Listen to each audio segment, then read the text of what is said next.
So hello hi welcome back to my channel, this is review বা যিশু। চলে এলাম একটা নতুন মুভি রিভিউ করতে। এখন যে মুভিটা রিভিউ করবো এটা একটা বেসিক্যালি বেঙ্গলি মুভি এবং তোমরা এটা নিকটবর্তী তোমাদের সিনেমা হলে প্রেক্ষাগৃহে পেয়ে যাবে। মুভিটার নাম নেভার মাইন্ড।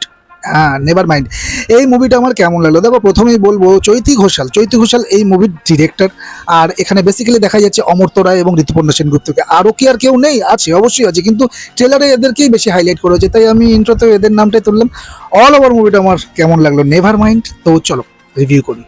দেখো, এই মুভিটার গল্পটা যদি ছোট করে স্পয়লার ফ্রি বলার চেষ্টা করি, তাহলে গল্পটা রোটেট হয়েছে ত্রিনা নামের একজন মহিলাকে ঘিরে, যে ক্যারেক্টারটা প্লে করছে ঋতুপর্ণা সেনগুপ্ত। নিজের অতীতের কিছু অমীমাংসিত ট্রমা, স্মৃতি আর অপরাধবোধ থেকে মুক্তি বা রিডেম্পশন খুঁজতে সে অনেক বছর পর আবার কলকাতায় ফিরে আসে। কলকাতায় এসে তার দেখা হয় রবিদা, যেটা শুভাশিস মুখোপাধ্যায় প্লে করছে, সেই নামের একজন সাপে, যার সূত্র ধরে ত্রিনা পৌঁছে একটা রহস্যময় বারে।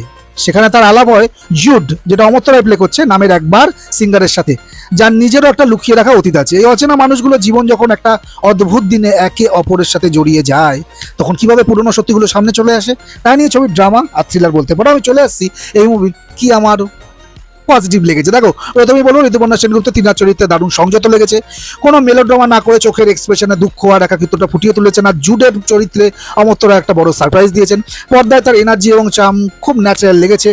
শুভাশিস মুখোপাধ্যায় নিজের জায়গায় বরাবরই ভালোই করেছেন বলবো। ছবিটার সবচেয়ে বড় শক্তি এর making style. Cinematographer Gopi Bhagat neon আলোয় ভেজা বৃষ্টি স্নাতক কলকাতাকে যেভাবে ক্যামেরায় বন্দি করেছে, তা কিন্তু জাস্ট অসাধারণ লেগেছে, দারুণ লেগেছে। একটা মন খারাপ করা মায়াবী পরিবেশ তৈরি করতে পেরেছে এই ভিজুয়াল। আর রূপম ইসলামের কথা বলতে হবে। রূপম ইসলামের মিউজিক আর ব্যাকগ্রাউন্ড স্কোর সিনেমাটার অন্যতম সেরা প্লাস পয়েন্ট। গানগুলো জোর করে ঢোকানো হয়নি, গল্পের আবেগকে আরো বাড়িয়ে দেয়। এবার চলে আসি নেগেটিভ দিকে। দেখো, সিনেমাটা সবচেয়ে বড় খামতি হলো স্ক্রিপ্ট আর এডিটিং। প্রায় 2 ঘন্টা 21 মিনিটের এই ছবিটার মেন গল্প ছাড়া অনেকগুলো অপ্রয়োজনীয় সাবপ্লট বা উপগল্পে ঢুকে যাওয়া হয়েছে, যার কারণে ছবিটা মাঝে মাঝে ভীষণ লম্বা আর বোরিং লাগে। একটা স্ক্রিপ্ট এডিটিং ছবিটাকে অনেক বেশি টান করতে পারতো, করা হয়নি। আর সিনেমাটাকে ড্রামা থ্রিলার বলা হলো, ফার্স্ট হাফ বা ইন্টারভেলের আগে মেন রহস্যটা কি হতে চলেছে সেটা খুব সহজেই অনুমেয় হবে, মানে সহজেই আন্দাজ করে নিতে পারবে। ফলে সেকেন্ড হাফে যে টেনশনটা থাকা দরকার ছিল সেটা অনেকটাই কমে গেছে। ফাইনাল বাড়ি যদি দিন নেভারম্যান ছবিটার উদ্দেশ্য এবং চেষ্টা সতল ছিল। ট্রমা, স্মৃতি আর ক্ষমা পাওয়ার লড়াই নিয়ে একটা ভালো গল্প বলতে চেয়েছেন পরিচালক, কিন্তু দুর্বল পরিচালনা এবং স্লথ গতির কারণে সিনেমাটা চমৎকার একটা থ্রিলার হতেও জাস্ট একটা অ্যাভারেজ আবেগের জার্নি হয়ে রয়ে গেল।